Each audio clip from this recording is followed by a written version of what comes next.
Unanimous and historic. The Supreme Court rules Boris Johnson abused his power and misled the Queen.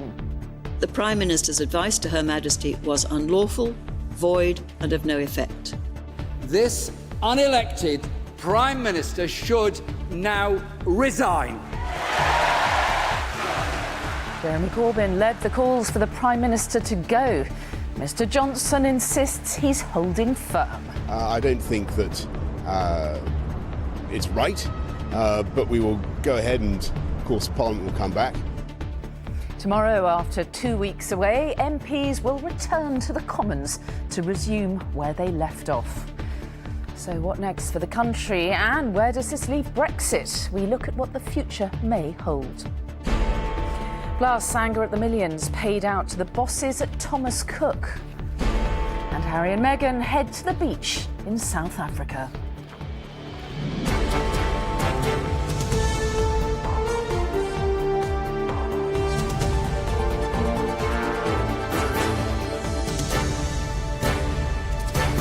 This is the ITV Evening News with Mary Nightingale.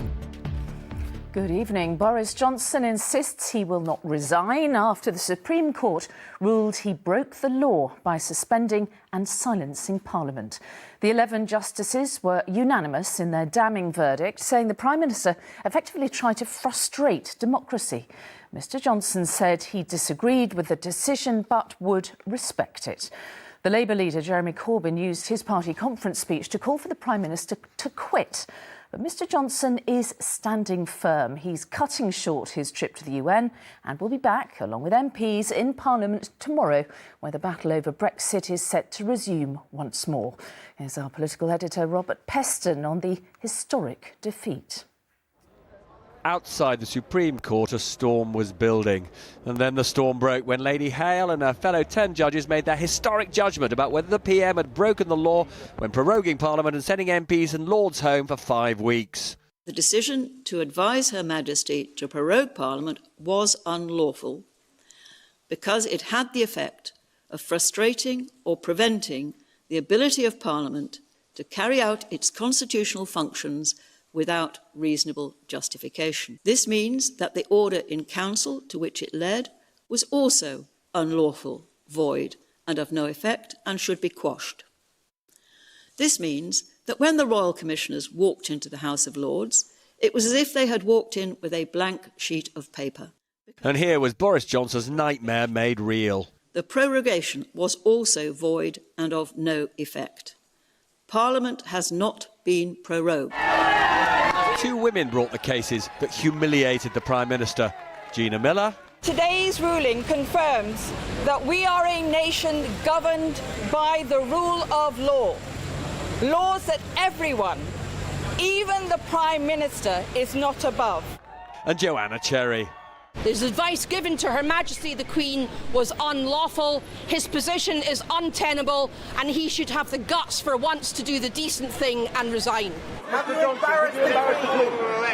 No hint of regret from him. I strongly disagree with what the justices have found. I don't think that it's right, but we will go ahead and, of course, Parliament will come back.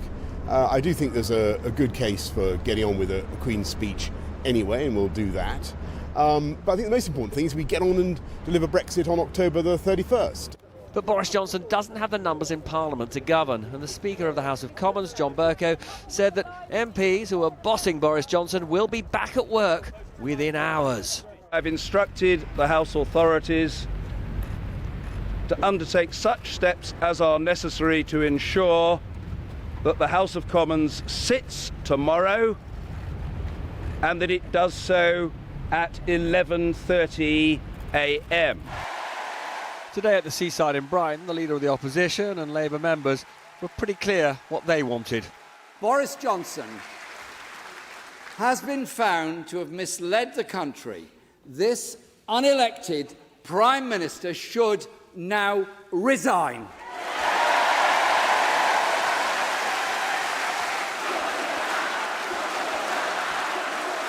Johnson, he thinks he's above us all. He's part of an elite that disdains democracy. I tell you this, I don't think he's fit to be Prime Minister. So what's Corbyn's plan? This can only be settled with a general election. That election needs to take place as soon as this government's threat of a disastrous no deal is taken off the table. Go forward to win an election for the people of this country. A dad dancing party leader will now synchronise plans with the leaders of other opposition parties. Boris Johnson is not fit to be Prime Minister. He has acted unlawfully in trying to silence Parliament. Firstly, as we did a few weeks ago, to prioritise stopping a no-deal Brexit, but then secondly, getting this government out of office. This is a government that is not fit for office. But he's really not bothered. It's just another day in the office. Yeah, well, tomorrow's another day in Parliament, that's what that Well, not quite another day. The chains come off tomorrow and MPs will be back to work trying to make it impossible for him to do that no-deal Brexit they hate. Robert Peston, ITV News. Well, many MPs are already heading to Westminster tonight ahead of what's set to be a pretty stormy day in Parliament tomorrow. There is no scheduled business, but the Speaker made clear that he would consider emergency debates, which could give opposition MPs an opportunity to take control of proceedings. Our political correspondent Paul Brand looks at what might happen next. Within minutes of today's judgment, MPs were already resuming their seats in the Commons. But where exactly do they sit on what happens next? What does it mean for the Prime Minister? Those arriving back here do have answers to that question, but yet again, they struggle to speak in unison. What can Parliament possibly debate that hasn't already been discussed? Oh, good God, we haven't had the proper analysis of the Yellowhammer still. We haven't had the debate about how this prorogation happened. We haven't got the details of his deal. They could also make the debate about the Prime Minister's future. The first option for MPs would be a vote of no confidence. But only a minority emerged today cheering that idea. It is now time that we come together, that we have a vote of no confidence, that we eject this government from Westminster and we go back to the people in a general election. Let the people have their say. But you know you don't have the numbers for that in Parliament. There won't be enough MPs willing to vote him down in a vote of no confidence. Well, I'm afraid parliamentarians have got to accept their responsibilities. If they don't bring the government down, it could end things itself and try again to call a general election. But MPs back in their offices are also making it their work to block that route too. Boris Johnson tried that before, and it's a real con because, of course, if we go too early into a general election, he's able to take us out with no deal. And that's why nobody fell for that before, and I'm confident that people won't fall for that again. So the Prime Minister's stuck, still insisting on his strategy, but perhaps the only route is for him to change it. Some MPs say it's time for one last go at Theresa May's deal. The quickest, surest way of getting this done is to bring the withdrawal agreement back and to make those 30 people who didn't vote for it last time vote for it this time. There's no shortcuts. But why would they when it was defeated 3 times before? Because they've now seen that their alternative plan, the no-deal Brexit, has now been defeated 3 times itself. Outside Downing Street this evening, flooding made things even more impassable. Just how does the Prime Minister cross this divide? Paul Brandt, ITV News, Westminster. Well, today's ruling highlights the tricky position the Queen's been put in by the Prime Minister. The monarch has to be politically neutral, and nothing like this has ever happened before. Well, our national editor, Allegra Stratton, is outside Buckingham Palace. Allegra, how does the ruling affect the Queen's role? Well, at first glance, it doesn't really, because the Supreme Court today were at pains to emphasise that their ruling was consistent with the nearest thing we have to a written constitution, the 1689 Bill of Rights, and that established the primacy of Parliament and essentially left the monarch, and our Queen now, to essentially a ceremonial role. So at first glance, the Queen having to rubber stamp Boris Johnson's controversial ask of her the other day, it isn't changed. But I think 2 things have changed today. One One is legal principle, the other is common sense. The legal principle is that now we have written down in black and white by the Supreme Court that prorogation of Parliament should last for 4 to 6 days, not the amount that Boris Johnson asked of her. So any future Prime Minister asking for that will be possibly refused by a future monarch. And secondly, this is common sense. Any future monarch will say, I need much more evidence if you're going to come to me with a decision that could in future be ruled unlawful by the Supreme Court. Allegra Stratton at Buckingham Palace, thank you.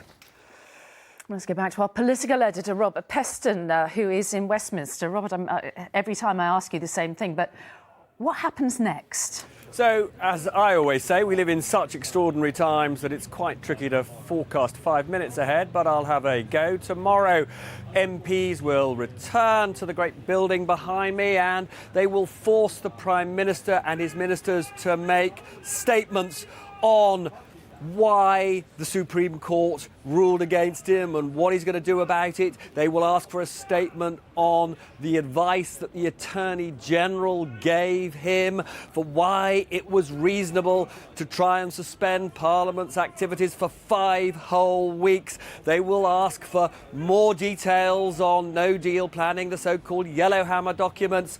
They will ask for more detail on the state of negotiations with the EU. And by the way, they'll probably ask for a statement on the collapse of Thomas Cook, which falls more into the category of normal parliamentary business. But then after that, what MPs have to decide are, one, whether they will allow the Prime Minister a couple of days off on Monday and Tuesday to have his conference. MPs are telling me because they feel so abused by the Prime Minister, they don't want to do it.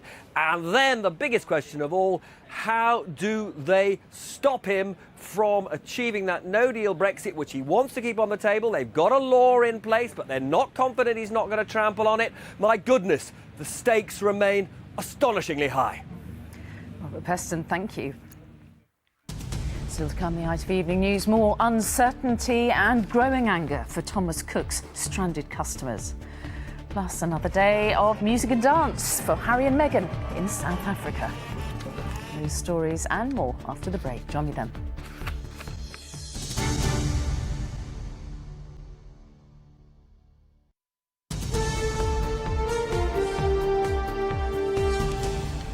Hello and welcome back. Business leaders have welcomed an inquiry into excessive executive pay after the collapse of Thomas Cook. There's anger that bosses there were paid millions as the company floundered and then failed. Thousands of UK jobs have been lost and holidaymakers are still being brought home. Here's our business editor, Joel Hills. Day 2 of Operation Matterhorn and another charter flight lands at Manchester. By the end of today, 30,000 Thomas Cook holidaymakers will have been flown home at the taxpayers' expense. As the repatriations continue, thoughts have turned to who's to blame. We've just been on a flight which was a repatriation flight, and there were Thomas Cook staff on that flight, there were cabin crew who are not being paid today but that have gone in so that they can get everybody home safely, and they've been absolutely consummate professionals, and what their bosses have allegedly done is disgraceful. Thomas Cook's management team have been warned they may be called to appear before MPs to explain why the business failed. There are questions about their conduct and questions about how much they were paid. Where pay does not hook on to performance, where there's a big gap, it's a lightning rod for dissatisfaction, completely understandably.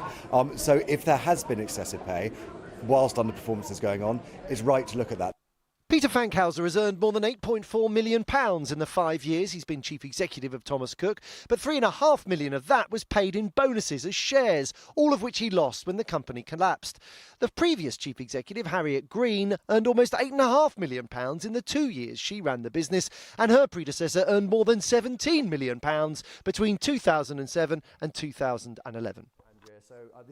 The government has asked the official receiver to examine the issue of pay. Have the Thomas Cook management team been rewarded for failure? Well, clearly they have been. You know, now we can see that Thomas Cook has failed, and so clearly they failed and they have been paid. So should they hand back their bonuses? I'm not going to go there, but I do think that they should be accountable for the performance of the business. Meanwhile, in Mallorca, the repatriation effort continues. Everything here is orderly, but elsewhere there are reports of hotels owed money by Thomas Cook evicting customers. They are supposed to be atoll protected, but the message isn't always getting through. Joel Hills, ITV News. Quick look at other news now, and at the Labour conference in Brighton this afternoon, Jeremy Corbyn unveiled a policy aimed at making medicines cheaper. In his leader speech this afternoon, he said that if elected, his government would establish a state-funded drug manufacturer that doesn't make a profit. And the pro-Brexit campaigner Aaron Banks has vowed to sue the Electoral Commission after he was cleared of any criminality over funding during the referendum campaign. The National Crime Agency had been looking into allegations that overseas money funded Leave EU. Harry and Meghan hit the beach in Cape Town today as they supported a charity helping young people manage their mental health. Waves for Change uses surfing and swimming to help vulnerable youngsters cope. From Cape Town, here's our royal editor, Chris Shipp. A beach where the Atlantic meets the Indian Ocean you'd think would be the perfect playground for Cape Town's children. But Harry and Meghan came here to see those who don't get a childhood. Because as you drive to the beach, you see the townships they come from, where Harry knows there isn't much time for play. You've got tin huts with all of these kids with nothing, and they're bringing them together, and the sea, of which they've been terrified of most of their lives, and now they can swim, they can surf, and then everything else that comes with that, with mental health and the positives of that. It's incredible. It's why the full Sussex support was given today to the charity Waves for Change, who give those from the townships a brief moment of escape at the beach. Meghan said the focus on children's mental health here is something the whole world can learn from. It's just getting people to talk about it and talk to each other, right? And you see that no matter where you are in the world, and that can apply to being here, certainly can apply to being in London, LA, it doesn't matter where you are, we're all sort of trying to power through and find some optimism. And you can find that optimism when you speak to the young volunteers who give the township children a bit of their childhood back. When they come to us, there's no violence, there's no shouting, there's no fighting, there's no swearing, there's none of that. They're out on the streets really early and late at night, so we give them an opportunity to just have fun. Harry and Meghan have focused a lot on South Africa's problems, but there is a lot to celebrate here too. They are discovering this remains a country of extremes. Chris Shipp, ITV News, Cape Town. Well, we end tonight with more on today's momentous events in Westminster. The Supreme Court ruled the Prime Minister broke the law when he suspended Parliament. MPs and Boris Johnson will be back in the House of Commons tomorrow. And let's go back to our political editor, Robert Peston, who's in Westminster for us this evening. So, Robert, lots and lots of talk of a general election today. Are we any clearer tonight as to when we might actually see one? Well, Boris Johnson, you could have heard him muttering in my piece that he wants a general election almost immediately. Jeremy Corbyn said from the conference stage that the only way to solve this political crisis is to have a general election, as did the leader of the SNP, the First Minister of Scotland, Nicola Sturgeon. But let's be clear, Sturgeon and Corbyn also said that it is the priority for them to make sure that a no-deal Brexit does not happen on October the 31st, and until they are absolutely confident they've achieved that, there won't be a general election. Now, that would imply that there would be an election in November, but don't bet on it yet, because large numbers of Labour MPs and Tory MPs do not want a general election until the whole Brexit issue is settled. There are a number of Tory MPs who think that Theresa May's deal should be brought back. And then there are a large number of MPs, particularly in the Labour Party, but some rebel Tories who want a referendum to sort this before the general election. And that is where the big debate in Parliament is going to be over the next couple of weeks. Everybody knows a general election is inevitable because Boris Johnson does not have the numbers to govern in any way. He's got a Queen's speech on October the 14th that he knows is going to lose. Now, in normal circumstances, circumstances, when you lose a Queen's speech, you go straight to a general election. Amazingly, that is not going to happen this time. My bet is we will see a general election before the end of the year, but I am by no means certain of that. The crisis, the uncertainty goes on. Robert, thank you. And that's it, we're out of time. Julie's here with News at 10 from me and all the team. Bye-bye.